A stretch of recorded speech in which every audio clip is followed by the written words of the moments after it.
Be ready. 5 seconds. Start. The present appeal arises against an order dated 21st December 2009 passed by the learned additional district judge, whereby objections filed by the appellant opposing the grant of probate was dismissed by the learned additional district judge on the ground that the objections were not filed in time, even though the objector had knowledge about the proceedings and no reason was tendered for the delay. Stop.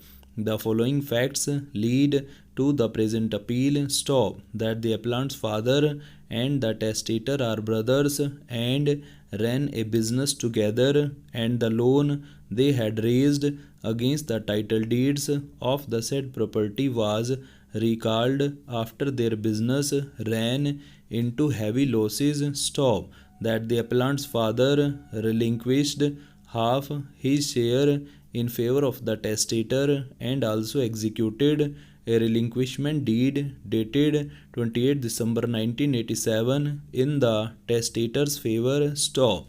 In the year 1992, the appellant's father, through his wife and the appellant, applied for cancellation of the relinquishment deed by filing a suit bearing number 371/4/92 before this High Court, wherein this court was granted a stay order dated 16 April 1992, whereby the testator was restrained from encumbering or parting of possession of the said property, and thereafter the suit was subsequently transferred to the court of the district judge. Para. Soon thereafter, the testator contested the suit, and after his death, his legal heirs contested the suit on his behalf, and by decree dated 29 August 2005, the suit stands decreed and the deed stands cancelled. Stop. But before the death of the testator, he executed a will dated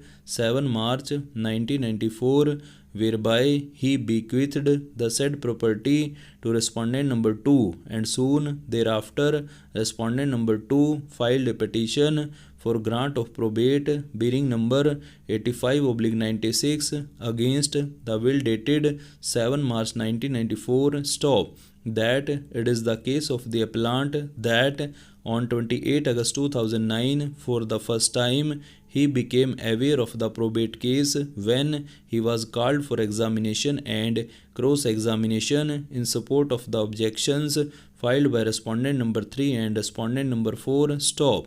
That soon thereafter the appellant filed 2 applications, one under section 283(1)(c) of the Indian Succession Act and under section 5 of the Limitation Act. Stop.